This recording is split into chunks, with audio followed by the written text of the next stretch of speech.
Ok. Hola, buenos días. Soy la doctora Adriana Alter, soy la jefa del laboratorio en este momento. Bueno, el día de hoy lo que vamos a hablar es los distintos test utilizados para la determinación de COVID-19, qué información nos aportan cada uno y al momento de elegir qué elegimos realizar.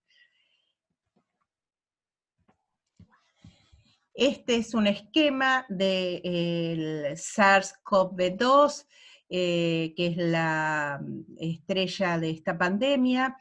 El COVID es la enfermedad causada justamente por esta nueva cepa, SARS-CoV-2, que pertenece a la familia del Coroviridae. Este es un virus ARN y la función de dejar este esquema es que vean las distintas proteínas que forman, que están que forman parte de la estructura de este virus, porque dependiendo de ellas van a variar algunos test que hay en el mercado. Por ejemplo, su nucleocápside formada por el genoma viral y las copias de proteína N, o que está rodeada por la envoltura que es con la proteína E, y otras proteínas que aparecen en el esquema y que hacen a la importancia del uso de los distintos tipos de reactivos que tenemos después en el mercado. ¿Qué métodos tenemos en el laboratorio para poder determinar la presencia de un virus? Tenemos los métodos directos y los métodos indirectos. De los métodos directos tenemos la detección de los componentes virales, que fundamentalmente es el genoma viral, y las proteínas, que en el caso de que vamos a detectar en forma directa, vamos a detectar un antígeno. Cuando detectamos una respuesta indirecta, ya lo que estamos haciendo es medir una respuesta inmune. Ahí lo que vamos a medir son detección de anticuerpos. ¿Cuáles son los anticuerpos?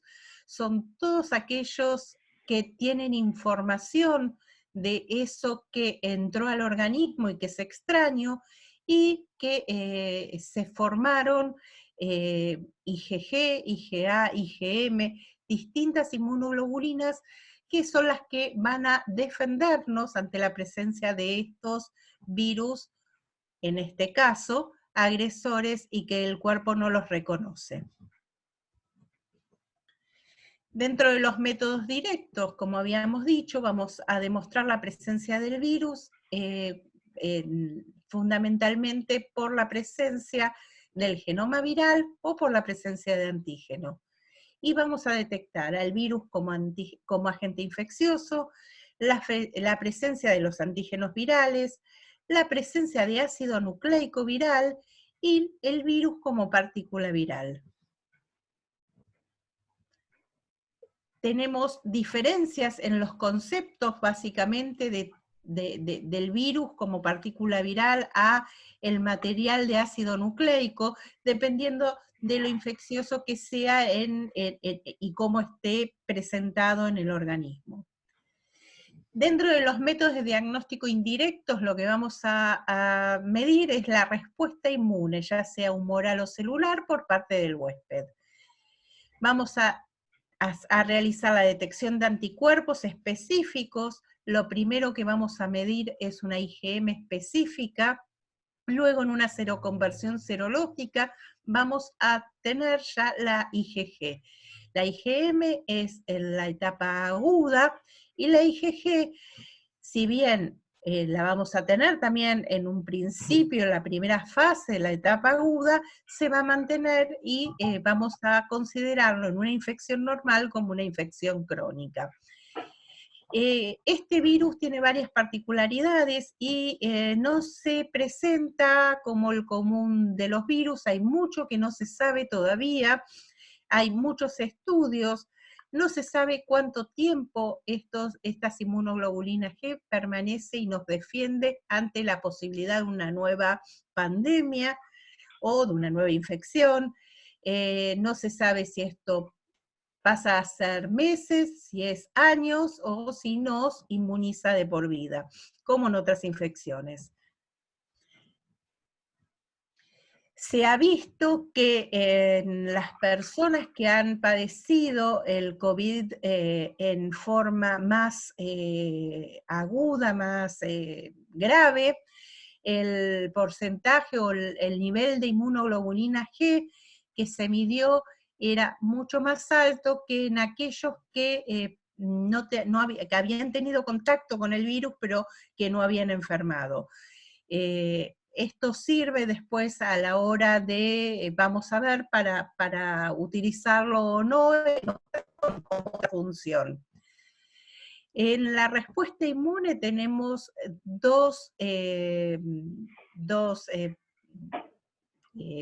fundamentalmente el antígeno y el anticuerpo, y el antígeno es todo aquello que entra al organismo y que provoca alguna reacción en nuestro sistema inmunitario.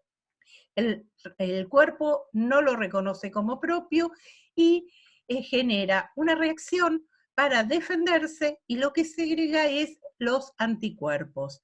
Vemos allí en el esquema que hay ahí abajo, un antígeno que tiene esos botoncitos violetas, que son los epitopes, a partir del cual se conectan o se unen al anticuerpo, y esta unión antígeno-anticuerpo es específica y es única. Dentro del mercado en este momento, ¿qué disponemos para medirlo? Disponemos de los ensayos, como todos sabrán, del hisopado nasofaringio, que se realiza por real-time PCR, una RT-PCR. Luego tenemos anticuerpos, algunos ensayos combinan IgG con IgM, otros son IgG sola o IgG-IgA. La IgA todavía no está muy demostrada la utilidad, y estos ensayos se pueden medir por inmunoquimioluminiscencia, quimioluminiscencia, ELISA. También para este tipo de anticuerpos los podemos medir en los que se llaman test rápidos y que se obtienen con una corrida inmunocromatográfica, son específicos, y vamos a determinar prácticamente, o sea, lo mismo. La diferencia con los otros tipos de ensayos que son por los inmunoensayos por quimioluminiscencia, ELISA, es que estos son más específicos y tienen mayor sensibilidad. Entonces, ¿qué utilidad tiene uno u otro? En hacer un screening poblacional para detectar pacientes o personas positivas que hayan estado en contacto con el virus, los test rápidos se amoldan muy bien, porque es un test justamente que es más accesible a una gran población. Si quisiéramos hacer algo con mayor especificidad o dosaje, medir anticuerpos, ¿qué tendríamos que utilizar? Tendríamos que utilizar el inmunoensayo por algunos de los métodos de quimioluminiscencia, ELISA o electroquimio. ¿Todos nos dan la misma información? No, error. Si nosotros buscamos, primero tenemos que saber la ficha epidemiológica de la persona que queremos testear. Si nosotros buscamos el virus en los días en donde este ya está desapareciendo, probablemente no lo encontremos. Vamos a creer que la persona no está contagiada, y en realidad no usamos el ensayo adecuado. Si vemos el esquema, vamos a ver que la primer curva, que está en azul, es la curva donde comienza a ver el run-up o la subida del virus.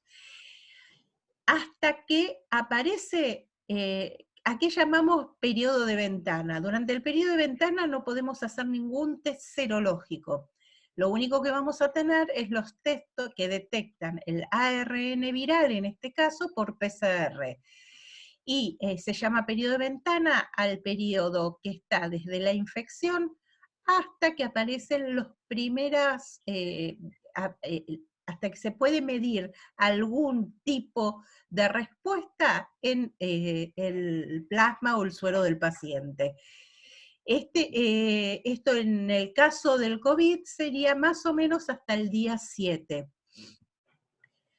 Si vemos la curva del virus está máxima aproximadamente en el día 12.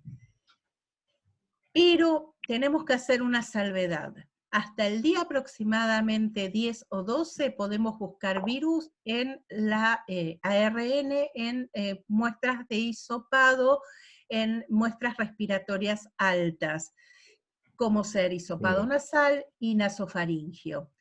Si pasados estos días para tener una muestra realmente representativa, deberíamos ir a las muestras respiratorias bajas, como un lavado bronquialveolar, un esputo, que serían las adecuadas pasando los 12 días aproximadamente. La primera inmunoglobulina que tenemos y que podemos registrar es la IgM, como les había dicho, que es la verde. Esta dura poco tiempo, fíjense que dura nada más que 14 días, aproximadamente entre el día 7 y 21, y que es máxima aproximadamente en el día 14, y que es corta, es una inmunoglobulina que luego es específica, que se da en la etapa aguda, y luego se lo convierte a la IgG, que va a ser la que luego permanezca por más tiempo, y veremos en esta infección particularmente, si nos da inmunidad y por cuánto tiempo. Fíjense abajo que tenemos un gráfico donde dice qué tipo de estudio podemos usar dependiendo del día en que estemos tomando la muestra. Vamos a ver que hasta el día 7, lo único que podemos hacer es la RT-PCR. Luego del día 7 al 14 podemos ya hacer PCR e inmunoglobulina M. Luego, después de este día, ya entre el día 14 y 20 aproximadamente tenemos las 3 positivas, pero en el caso de RT-PCR ya tenemos que recordar que era una muestra respiratoria baja. Luego seguimos con la IgG, que ya se positiviza y empieza a negativizarse tanto la IgM como la PCR, y luego lo único que se mantiene y que vamos a poder dosar es IgG. Por eso es la importancia de que en qué momento de la infección está el paciente para poder realizar el ensayo adecuado. Si no, lo que vamos a obtener es una falsa información. ¿Para qué realizamos el estudio o la detección de anticuerpos? Bueno, los pacientes, a partir de los 5 días de los síntomas, podemos ya empezar a detectar anticuerpos. En casos de PCR reiteradamente negativas y que tenemos sospecha de la presencia de la enfermedad, podríamos estar en un falso negativo de la PCR, y con lo cual esto sería de mucha utilidad para ver la presencia del virus o no. O sea, en realidad no lo que estaríamos detectando no es virus, sino el anticuerpo. O sea, que el cuerpo haya tenido contacto con el virus previamente. Luego, o sea, la detección de anticuerpos en personal sanitario para ver, o sea, mucho del personal sanitario pasa o sea, no registra ningún tipo de trastorno ni de evidencia de haber sufrido la enfermedad, y esto implicaría que puede ser contagioso y que puede contagiar a compañeros y a pacientes. Entonces, para el personal sanitario sería de mucha utilidad y de suma utilidad, y realmente sería meritorio hacerlo.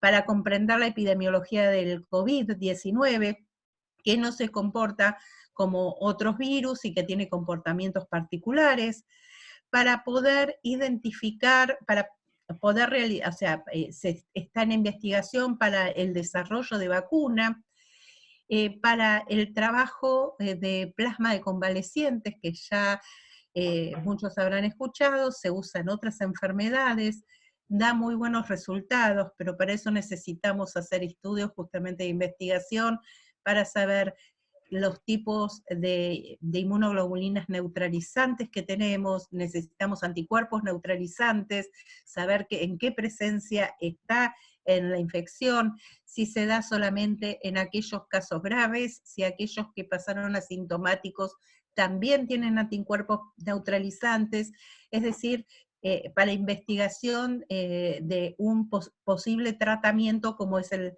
plasma de convalecientes. Ahora lo que vamos a ver es cómo hacemos la toma de muestra. Para la toma de muestra, primero tenemos que tener el material adecuado para realizarlo. Ya sea, o sea, tenemos que vestirnos con todo el EPP de COVID, de la atención a COVID, o sea, tenemos que, cuando nos vamos a vestir, sacar todo lo que tenemos en nuestros bolsillos, lavarnos las manos, ponernos el camisolín, el barbijo N95, los guantes antiparra o la máscara facial. Una vez que estamos con todo el uniforme colocado, vamos, que estaríamos como está aquí en la foto, vamos a realizar la toma de muestra. En la toma de muestra nasal, en este caso, tenemos que llegar con el hisopo, tenemos que entrar a 45 grados, después ponerlo en forma paralela al tabique nasal, sin tocarlo, tratar de alejarnos del tabique nasal, porque es lo más molesto en la toma de muestra, y llegar bien al fondo, llegando al cabum.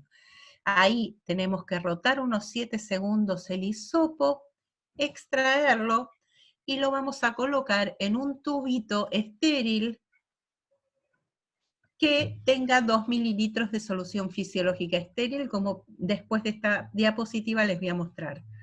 Acá estamos haciendo la toma de fauces, hay que también llegar y rotar el hisopo unos 7-8 segundos, hacer una buena toma de muestra bien amplia para abarcar toda la zona, para no perdernos la posibilidad de encontrar muestra en el trayecto.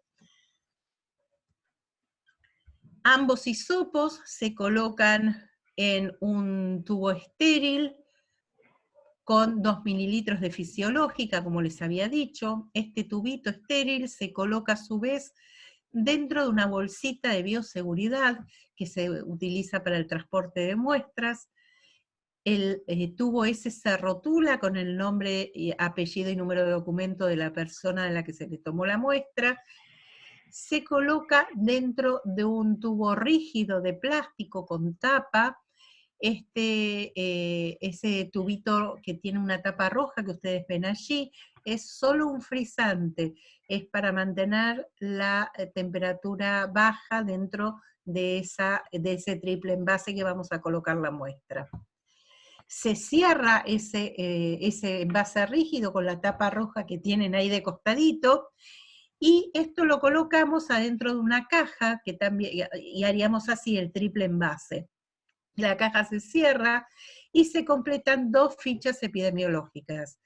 Las fichas epidemiológicas, una queda en poder del laboratorio, la otra se coloca en una bolsita de bioseguridad y se coloca en un lateral de la caja del triple envase.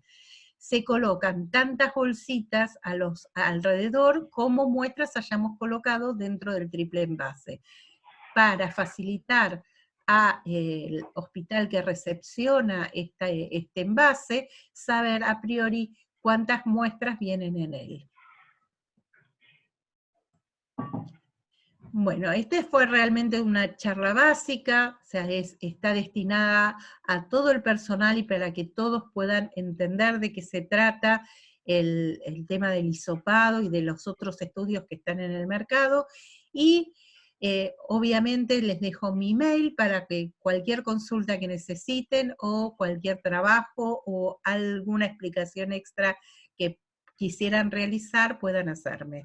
Bueno, muchas gracias. Adriana, ¿te puedo hacer alguna pregunta y ya y así podemos concluir con esto? ¿Cómo no? Tengo dos preguntas, ¿sí? Son sencillas. Sí. Una, creo que algo mencionaste en las diapositivas iniciales. Yo sé que hay como muchas versiones, muchas cosas dando vuelta, información incluso hasta distorsionada o que nada que ver, o mitos sobre esto. Pero una de las cosas es que escuché a decir a muchas personas es por qué no aplicar una estrategia de inmunizar a toda la población, o sea, que toda la población se contagie. Me parece que algo de eso mencionaste. ¿Eso es tan así o eso es un mito? ¿O eso es equivocado? ¿O no se sabe Eh, sobre eso?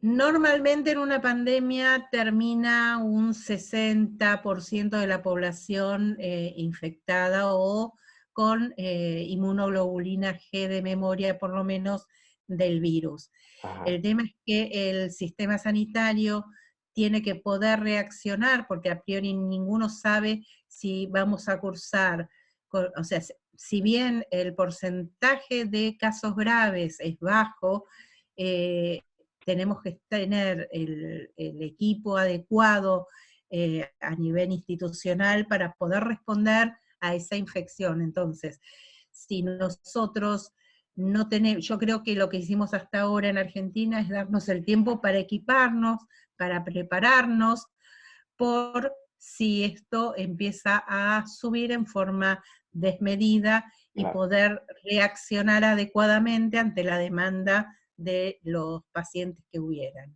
Bien, está clarísimo. No sé Bien. si con eso te Sí, sí, contesto. sí, sí, sí, está bien me contestás. Y después la otra pregunta que tengo tiene que ver con una noticia que salió hoy en página 12, no sé si la viste, que dice que se aprobó, o está aprobado por la ANMAT, el primer test serológico hecho en Argentina.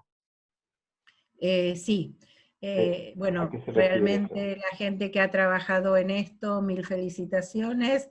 Eso nos va a ayudar mucho porque al tener test de industria argentina, no vamos a tener que depender de, o por lo menos no depender tanto de la importación, que al haber tantos países en la misma situación por ser una pandemia, hay mucha demanda y los test estaban llegando con mucha demora. Ojalá esto se pueda tener una aprobación de ANMAT rápidamente, como para que se pueda empezar a utilizar. Bien, Y ok.